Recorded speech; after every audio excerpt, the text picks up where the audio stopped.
আইজুদ্দিন সাহেব হচ্ছে ব্লকের সভাপতি সরকারি, ও কোনো পার্টির পদে নাই। আপনি দেখবেন সে বলছে আইজুদ্দিন সাহেব দলের কেউ না। আইজুদ্দিন হচ্ছে বহরমপুর পঞ্চায়েত সমিতির সভাপতি। দুইটা বেটা তাকে জন্ম দিল, তাদের বিরুদ্ধে কথা। আকিব শেখ তিনি কিন্তু আমাদের 6 অঞ্চলের যুব সভাপতি নেই।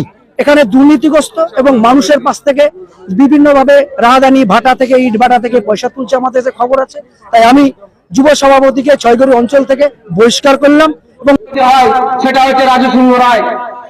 এবং বিগত দিনে যদি বিজেপি কোন রকম সরকার আছে তো প্রথম যদি বিজেপি সভাপতি হয় তো রাজু সিংহ রায় হবে। সে নাকি দল থেকে আমাকে যুব সভাপতির পদ থেকে বহিষ্কার করেছে। বলছি দল নাকি ওর বাপের পৈতৃক সম্পত্তি যে আমাকে দল থেকে বহিষ্কার করবে। যেহেতু দায়িত্বে নয়, তার পদ দেওয়ার কোনো রাইটও নাই, ব্যক্তিগতভাবে পদ দিয়ে যাবে সেটা কিন্তু দলের পক্ষে মেনে নেওয়া সম্ভব হবে না, নেবে না। এগুলা কিন্তু বাতিলের জায়গায় যাবে। এগুলা মৌখিক একটা সান্ত্বনা বাক্য।